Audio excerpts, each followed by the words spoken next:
नमस्कार, मैं हूं दीपाली राणा। आप देख रहे हैं कमोडिटी राउंड अप और फोकस करेंगे सोने और चांदी पर। भाव किस ओर जा रहा है या फिर फेड के जो अपकमिंग मीट है उसके इम्पैक्ट क्या देखने को मिल सकता है सोने चांदी पर। जो मिनट जारी हुए हैं उसके मायनों को समझने की कोशिश करेंगे और एक डायरेक्शन लेने की कोशिश होगी कि किस तरफ सोने चांदी के भाव यहाँ से जाते हुए दिखाई दे सकते हैं। साथ ही बात करेंगे SEA की नई पहल की, क्या यहाँ से सोल्यूशन निकलेगा। तो पूरे ही पैक पर बातचीत करेंगे, स्ट्रैटेजीज को भी समझेंगे और हमारे साथ इस पर बातचीत करने के लिए मेटल फोकस के सीनियर कंसल्टेंट हर्षल बड़ौत मौजूद हैं और साथ ही केडिया एडवाइजरी के डायरेक्टर अजय केडिया हमारे साथ बने हुए हैं। और आगे शो में SEA के ED डॉक्टर BV मेहता भी हमारे साथ कनेक्टेड है, उनसे भी करेंगे बातचीत। आप सभी का स्वागत है इस शो में। लेकिन सबसे पहले बात कर लेते हैं फेड मिनट्स की जो जारी किए गए हैं। और एक चीज इंटरेस्टिंग रही है इस बार के मिनट्स में कि जो ब्याज दरों में कटौती को लेकर जो ऑफिशियल्स हैं फेड के, उनकी राय थोड़ी सी बटी हुई है। हालांकि ये जो राय डिवाइडेड है उसके पीछे दो तीन कारण हैं। एक तो इन्फ्लेशन, साथ ही साथ जो लेबर मार्केट में वीकनेस देखने को मिल रही है उसके कारण। अब सवाल ये है कि जो अपकमिंग मीट रहेगी उसमें क्या पॉसिबिलिटी बनते हुए दिखाई दे रही है। 10 सितंबर को ये मीटिंग होनी है और इसका क्या लाइकली इम्पैक्ट हम देख सकते हैं ओवरऑल बुलियंस पर। इस पर बातचीत करते हैं। हर्षल जी नमस्कार। पहले तो आपसे समझना चाहेंगे जो फेड मिनट्स जारी हुए हैं, आप कैसे देखते हैं इन मिनट्स को, क्या सेंस आपको मिल रहा है फेड रेट स्टांस को लेकर इन कमिंग मंथ्स? जी नमस्कार दीपाली। जैसे कि आपने कहा फेड के जो मिनट्स है, I think Fed definitely divided है रेट कट्स को लेके। और मार्केट में हम एक्सपेक्टेशंस भी देखें तो फिलहाल दिसंबर की रेट कट की एक्सपेक्टेशन 30% के आसपास आ चुकी है। तो कहीं ना कहीं मार्केट ने ये डिस्काउंट कर लिया है कि शायद फेड में जो है रेट कटौती नहीं होगी। और गोल्ड में भी उस वजह से शायद हम देख रहे हैं कि जो अपसाइड मोमेंटम है वो सस्टेन नहीं हो पा रहा है और थोड़ा साइडवेज हो गया है। लेकिन एक चीज डेफिनेटली है कि अब लेबर मार्केट डेटा आज सितंबर का रिलीज होने वाला है, तो वो अगर वीकनेस दिखाता है और कहीं ना कहीं अगर Fed is forced to cut rate, तो आई थिंक जो अपसाइड पॉसिबिलिटी है गोल्ड में वो ज्यादा बढ़ जाती है, क्योंकि जो सरप्राइज एलिमेंट है वो अपसाइड में है, क्योंकि मार्केट ने कंप्लीटली डिस्काउंट कर लिया कि शायद रेट कट नहीं है। ओके, तो यानी अगर रेट कट आता है तो आप एक रिएक्शन तेजी की तरफ एक्सपेक्ट कर रहे हैं, करेक्ट? जी बिल्कुल। ओके, और अगर रेट कट नहीं आता है तो दोनों सिनेरियो में क्या प्राइस एक्शन होने का हो सकता है, उस पर थोड़ा सा और डिटेल में हर्षल समझना चाहेंगे। अगर मान के चलें कि कोई बदलाव नहीं होता है जैसे कि एंटिसिपेट हो रहा है, क्या ये फैक्टर्ड इन है? कोई रिएक्शन भाव पर नहीं आएगा या थोड़ी सी नरमी देखने को मिल सकती है? और अगर कट आया और तो रिबाउंड अगर रहा या तेजी रही तो वो कहां तक जा सकती है? देखिए, अगर कट नहीं आया तो जैसे मैंने कहा कि मोर और लेस सब फैक्टर इन हो गया है, तो हम एट वर्स्ट यहाँ से 2-5% का करेक्शन प्राइजेस में देख सकते हैं। तो हमें अभी भी लगता है कि 3800 से $4000 का जो रेंज है वो बहुत अच्छे सपोर्ट्स है गोल्ड के लिए। तो आई थिंक वो ब्रीच होते हुए हमें नहीं दिखते। और अपसाइड में इन केस रेट कट आता है तो ये सरप्राइज होगा मार्केट के लिए। तो हमें लगता है कि वापस अपसाइड रैली रिज्यूम होगी और जो प्रीवियस ऑल टाइम हाइज है गोल्ड वो ब्रीच करता हमें दिख रहा है। और नेक्स्ट एक साल के पर्सपेक्टिव से तो हम बुलिश ही है। हम 4800 से $5000 के टारगेट देख रहे हैं। तो कहीं ना कहीं नेक्स्ट ये जो 1-1.5 महीना है बिफोर द ईयर एंड वो बहुत क्रूशियल रहने वाला है। ओके, अच्छा हर्षल, एक चीज और, हाल फिलहाल में जो भी चर्चा हमारी हुई सोने को लेकर या चांदी को लेकर, तो एक चीज क्लियर थी कि अगले साल के लिए तो तेजी एंटिसिपेट की जा रही है। अगले साल इनफैक्ट अगले साल के लिए 1.5 लाख सोने की बात हो रही है, 2 लाख चांदी के भाव पहुंचने की बात हो रही है। लेकिन उससे पहले ज्यादातर एक्सपर्ट्स मान रहे हैं कि शायद अगले 1-2 महीने नरमी वाले हो सकते हैं। $3850 तक सोना आ सकता है इंटरनेशनल मार्केट में और शायद वो बाइंग की अपॉर्चुनिटी होगी। आप अगर हम डिप्स की बात करें, डाउनसाइड की बात करें, इमीडिएट नहीं थोड़ा सा ब्रॉडर व्यू ले, तो आपकी राय क्या है? कहाँ आप सपोर्ट देख रहे हैं? आपको लगता है कि शायद ये लेवल्स मेंटेन होंगे, इसके नीचे सोना नहीं जाएगा? तो देखिए, जैसे मैंने कहा कि short term to medium term 3800 I think बहुत अच्छे सपोर्ट है, उससे नहीं लगता है। और ब्रॉडली अगर मैं बात करूं तो 3500 का जो लेवल है वो बहुत ज्यादा स्ट्रांग है। तो वर्स्ट केस अगर मार्केट 3500 तक भी आता है तो वहाँ पे बहुत ज्यादा स्ट्रांग बाइंग एक्सपेक्टेड है, क्योंकि वो लेवल शायद इंडियन मार्केट में भी 1 लाख रुपए पर 10 ग्राम के आसपास की होगी, जो बहुत ही एक थोड़ा बार्गेन लेवल होगी कंज्यूमर के लिए। काफी टाइम बाद वो लेवल देखने मिलेगी। तो हमें लगता है कि ब्रॉडली 3500 मेजर सपोर्ट है और अपसाइड में जैसे मैंने कहा 4800 से 5000 के जो टारगेट्स है हम वो देखते हैं। ओके, और चांदी पर आपकी क्या रहेगी लेवल्स के हिसाब से हर्षल? चांदी में भी अपसाइड जो हमारे टारगेट्स है वो $65 तक के हैं। और डाउन साइड में हमें लगता है कि वर्स्ट केस जो है $43 to $45 के जो सपोर्ट है आई थिंक वो होल्ड करने चाहिए। शॉर्ट टर्म में वॉलेटिलिटी चांदी में ज्यादा रहेगी क्योंकि चाइना की इकोनॉमी में जो कंसर्न जो है प्रॉपर्टी मार्केट को लेके कहीं ना कहीं बेस मेटल्स में उस वजह से दबाव आ सकता है और इनडायरेक्टली वो चांदी को इम्पैक्ट कर सकता है। तो हमें लगता है कि चांदी में भले वॉलेटिलिटी है बट लॉन्गर टर्म आउटलुक चांदी का भी अच्छा ही है। जैसे मैंने कहा कि हम $65 के आसपास के टारगेट देख सकते हैं नेक्स्ट 12 से 15 महीनों में। ओके अच्छा हर्षल, करंट लेवल्स पर गोल्ड हो या फिर सिल्वर, जो इन्वेस्टमेंट बाइंग के ट्रेंड्स हैं वो कैसे देखने को मिल रहे हैं? पर चाहे वो फॉरेन फ्लोज हो, ETF फ्लोज हो, किस तरीके की इन्वेस्टमेंट बाइंग इन लेवल्स पे देखने को मिल रही है?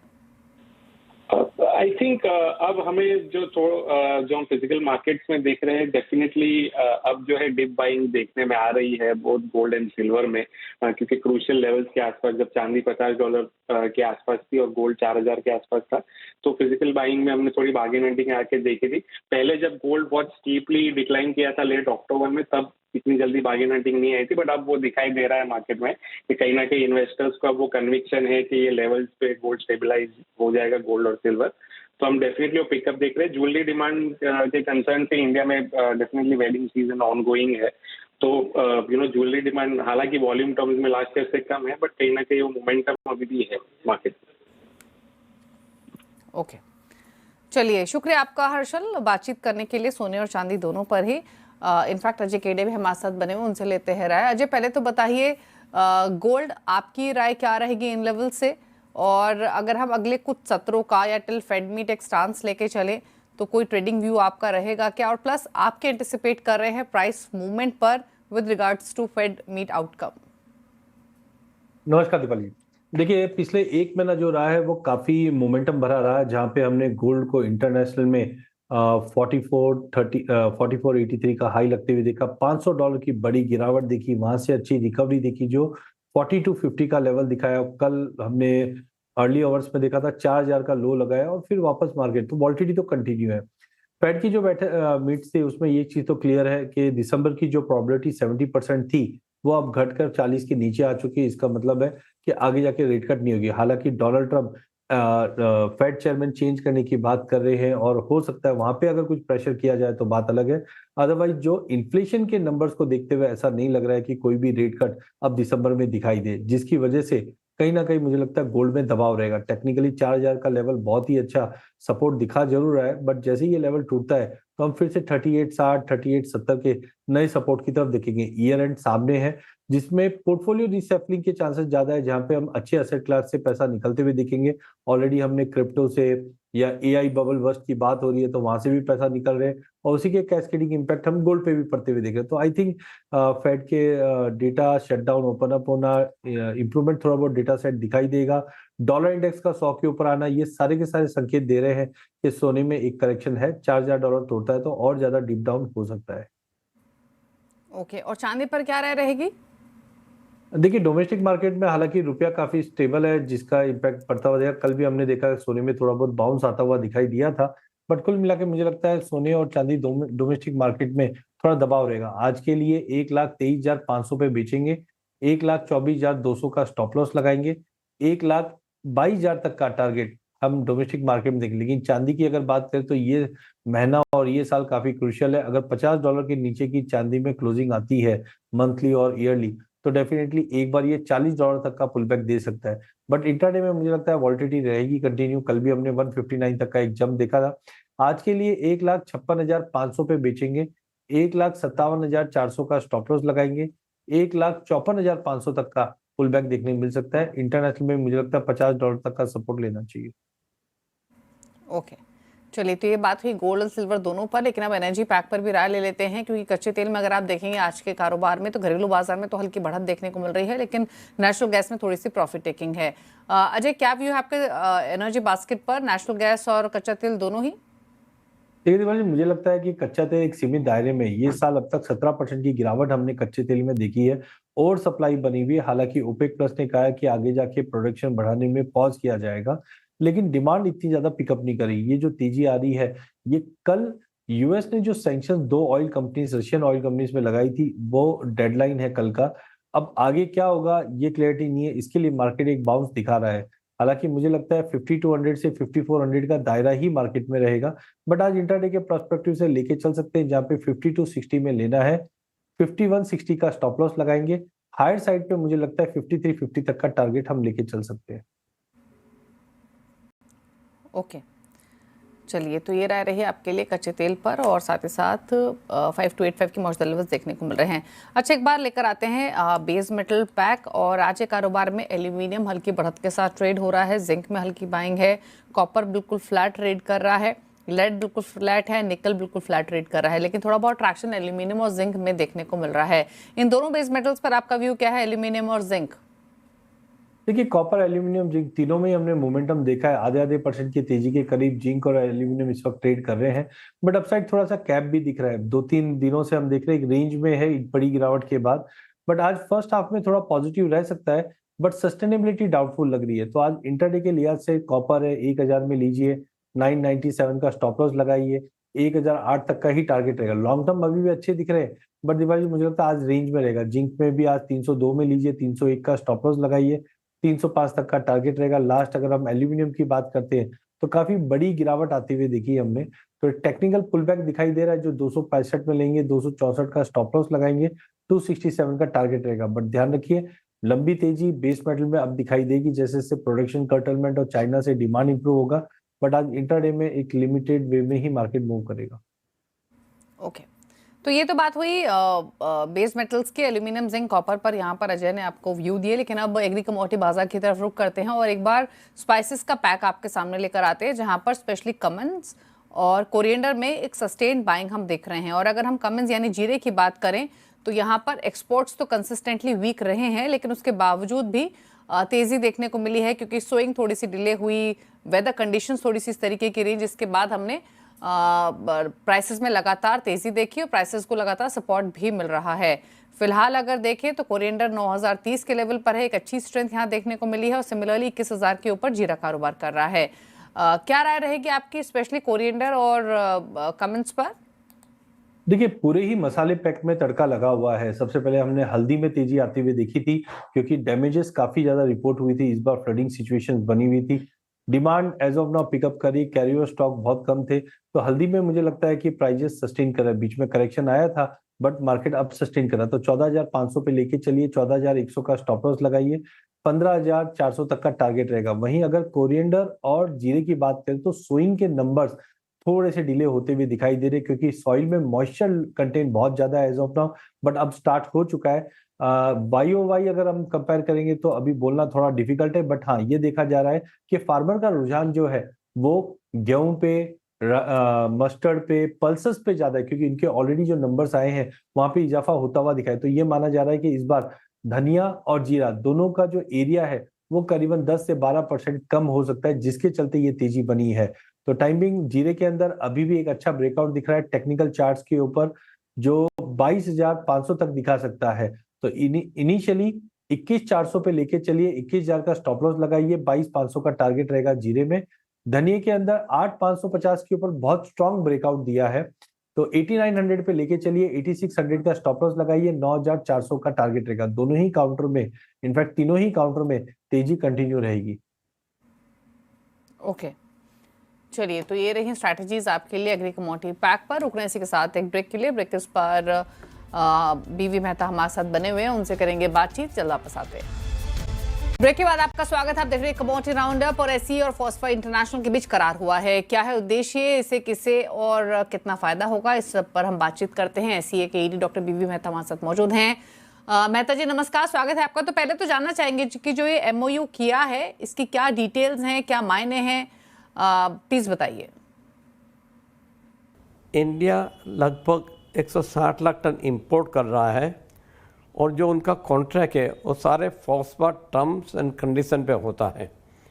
और आज फॉस्फा है एक इंटरनेशनल ऑर्गेनाइजेशन है, 92 कंट्रीज़ में फैला हुआ है, कम से 1200 मेंबर है, और उसका एक बेनिफिट दोनों को मिल जाएगा कि जो इंपोर्ट है उसमें टर्म्स कंडीशन में काफ़ी कभी जो भी प्रॉब्लम होता है, आर्बिट्रेशन होता है।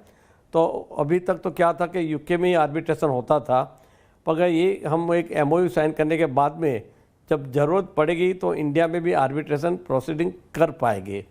एक तो ये नया डेवलपमेंट है। दूसरा, उनका जो रीच है वर्कशॉप, उसके साथ में हम लोग वर्कशॉप यहाँ इंडिया में अरेंज करना चाहते हैं ताकि यहाँ के जो हमारे इम्पोर्टर्स है वो सारे उसको एजुकेट कर पाए, उसको टर्म्स एंड कंडीशन समझा सके ताकि डिस्प्यूट कम हो। तो एक डिस्प्यूट रिजोल्यूशन मैकेनिज्म भी हो जाएगा। अच्छा मिस्टर मेहता, अभी फिलहाल जो इंपोर्ट के ट्रेंड्स हैं वो किस तरीके के देखने को मिल रहे हैं, और अगर ये इस MOU के बाद क्या इम्पैक्ट देखने को मिलेगा ऑयल इंपोर्टर्स पर?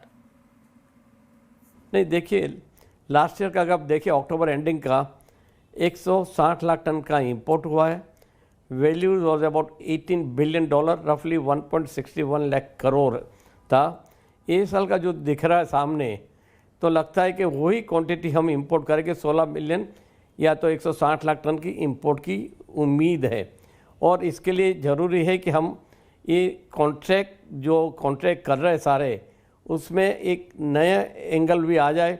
यहाँ के लोग, यहाँ के जो इम्पोर्टर वो समझ पाए कि जहाँ आप फक्त सिग्नेचर नहीं कर रहे हैं, मगर जो टर्म्स एंड कंडीशन है उसमें आपका ऑब्लिगेशन क्या है, आपकी रिस्पॉन्सिबिलिटी क्या है। तो ये अगर हो जाए तो क्या बिजनेस और स्मूथ हो जाएगा। इसके लिए आज का MOU की बड़ा इम्पोर्टेंस है।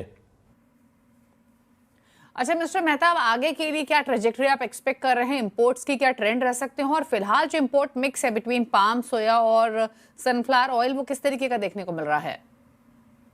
जैसे आप देखें, ये साल हमने मतलब जो अक्टूबर एंडिंग हुआ 160 लाख टन का इंपोर्ट हुआ। पर एक चीज़ उसमें जो नई चीज़ दिखने आई कि पाम का इंपोर्ट जो था 90 लाख था, उसके आगे के साल में लास्ट ईयर में 75 लाख ही हुआ। पाम का इंपोर्ट कम हुआ है। साथ में सोयाबीन का एक रिकॉर्ड इंपोर्ट हुआ, 54 लाख टन का इंपोर्ट हुआ, जो लास्ट ईयर सबसे 2015-16 में रिकॉर्ड था 43 लाख का। तो सोयाबीन का इंपोर्ट बढ़ रहा है। आप ओवरऑल देखें तो पाम का इंपोर्ट कम हो रहा है, सॉफ्ट ऑयल का इंपोर्ट बढ़ रहा है। पहले क्या था, 55-60% पाम आता था और 40% सॉफ्ट ऑयल आता था। अभी वो रेशियो बदल रहा है और कम से कम 55% सॉफ्ट ऑयल आ रहा है और पाम कम आ रहा है। उनका रीज़न ये भी है, एक ज़माना में हम बोलते कि पाम इसे चीपेस्ट ऑयल, पर अभी चीपेस्ट नहीं रहा है। आज भी देखो तो पाम कम से कम $1100 है, सोयाबीन 1150 है और सनफ्लावर $1300 CIF इंडिया है। तो नेचुरली अगर थोड़ा भी पाम महंगा हुआ है तो सोयाबीन सस्ता हुआ तो सोयाबीन ज़्यादा आने वाला ही है। और अगले यही दिख रहा है कि अगले साल भी इंपोर्ट ज़्यादा नहीं आएगा।